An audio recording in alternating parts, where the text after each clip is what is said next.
Hi guys, welcome to our channel. ప్రస్తుతం మనతో పాటు దాము బాలాజీ గారు సీనియర్ జర్నలిస్ట్ ఉన్నారు. వారితో ఒకసారి మాట్లాడదాం.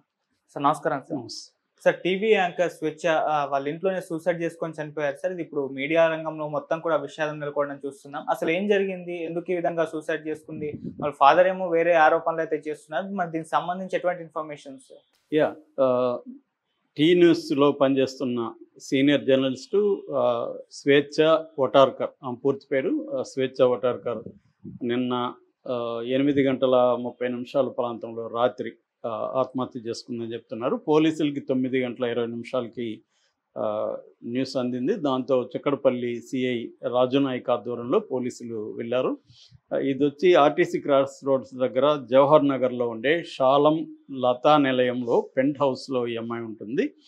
సో తను బెడ్ మీద నిలబడి ఫ్యాన్కి ఊరేసుకుని చనిపోయినట్టుగా ఉంది. సో ఆ పిక్చర్ కూడా వైరల్ అవుతుంది సోషల్ మీడియాలో. సో ఇందులో ఇప్పుడు ఏంటంటే తను గత 18 ఏళ్ళుగా జర్నలిజంలోనే ఉంటుంది.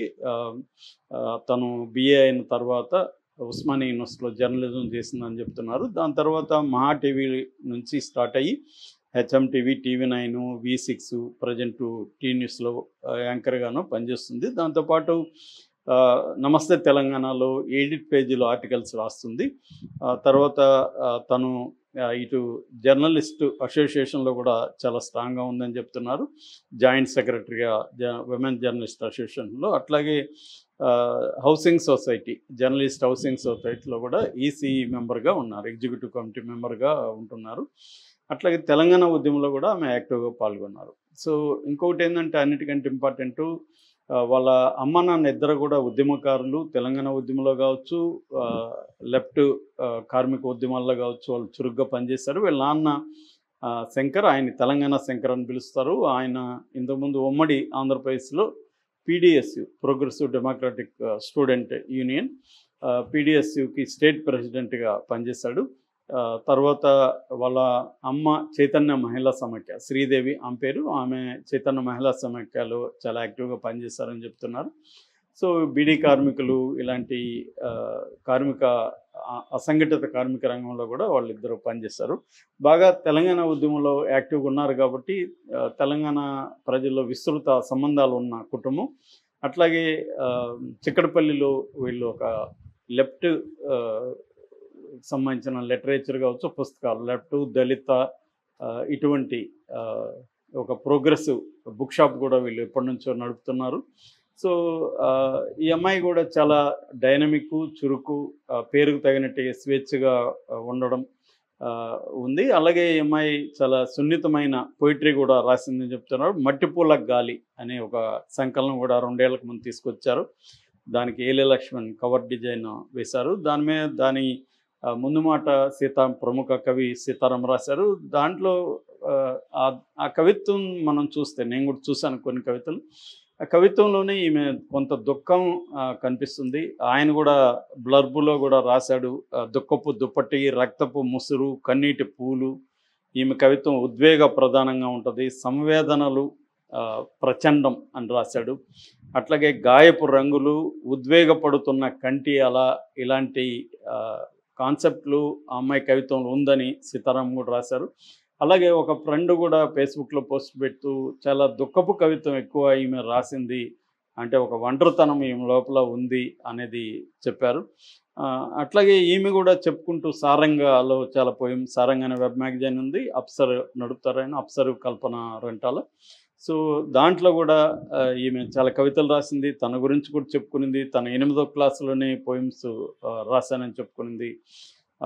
ఇండివిజువాలిటీ, ఆత్మగౌరవం, ఈ రెండింటికి తాను ప్రయారిటీ ఇస్తానని చెప్పింది. అవి లేని చోట, అది ఎటువంటి ప్లేస్ అయినా, అది ఎటువంటి మనిషి అయినా, నేను అక్కడ ఉండలేను, అంటే నాకు అస్తిత్వం ముఖ్యం, వ్యక్తిత్వం ముఖ్యం అని కూడా ఆమె చెప్పుకుంది. సో అస్తిత్వం, వ్యక్తిత్వం లేని చోట నేను ఉండలేనని కూడా ఆమె డిక్లేర్ చేసుకుంది. సో ఇదంతా పరిశీలించినప్పుడు తన వ్యక్తిగత జీవితంలో చాలా ఇబ్బందులు ఉన్నట్టుగా మనకు అర్థమవుతుంది. తను ఒక 5 ఏళ్లకు ముందు భర్తతో విడిపోయింది. ఆ భర్తకి ఈమెకి ఒక పాప ఉన్నారు, సంధ్యా కమల్ పాప పేరు, 14 సంవత్సరాలు. ఆ తర్వాత ఇటీవల కాలంలో ఆమెకు పూర్ణచంద్ర అనే ఒక ఈ టీ న్యూస్లో ఎక్స్ ఎంప్లాయీ అతను పరిచయం అయ్యి అతనితో కలిసి ఉండడం మొదలుపెట్టింది. సో ఈ పాప ఈమె అతను కలిసి ఉంటున్నారు. బట్ కొంతకాలంగా వాళ్ళిద్దరి మధ్య గొడవలు ఉన్నాయి. ఎందుకంటే ఈమె అతను పెళ్లి చేసుకోమని అడిగింది, అతను పెళ్లి చేసుకొని అంటున్నాడు. సో వీళ్ళ నాన్న శంకర్ కూడా ఈమె చావు కారణం అతనే అని ఆరోపించాడు. అతను పూర్ణచంద్రే. ఎందుకంటే అతను పెళ్లి చేసుకోవట్లేదు, అతనికి వేరే అమ్మాయిలతో అఫేర్లు ఉంది, అందువల్ల వీళ్ళిద్దరి మధ్య ఒక ఘర్షణ ఉంది. మొన్ననే 26న నాకు ఫోన్ చేసి చాలా బాధపడింది, నేను కలిసి ఉండలేను నాన్న అతనితో అని ఏడ్చింది. ఇంతలోనే ఇలా జరుగుతుందని నేను ఊహించలేదని వాళ్ళ నాన్న కూడా ఏడుస్తూ చెప్తున్నారు. సో అంటే ఓవరాల్గా ఏమై ప్రొఫెషనల్ కెరీర్ పరంగా కానీ ఉద్యమ జీవితం కానీ చాలా స్ట్రాంగ్గా ఉంది, చాలా డైనమిక్ నేచర్ ఉందని చెప్తున్నారు. నేను పర్సనల్గా ఒక 2 టైమ్స్ కలిసాను. మా ఫ్రెండ్స్కి, చాలామంది ఫ్రెండ్స్కి మే క్లోజ్ ఫ్రెండ్.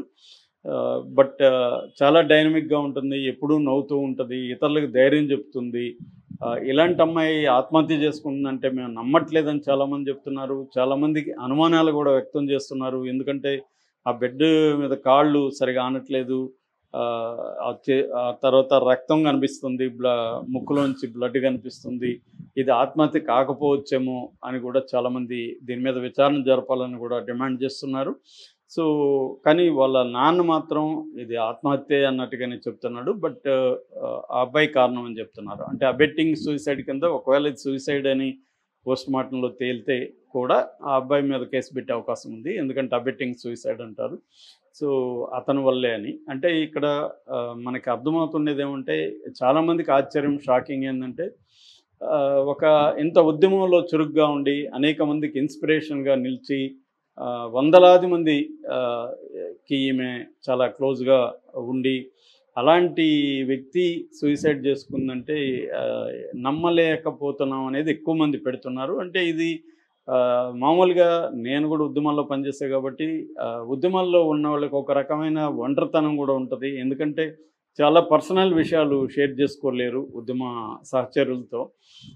అది చాలాసార్లు ఇబ్బంది అవుతుంది. కొంతమంది షేర్ చేసుకోగలరు, కొంతమంది షేర్ చేసుకోలేరు. అన్నీ బాగానే ఉంటాయి, రిలేషన్షిప్ 100 మందితో ఉంటారు, కానీ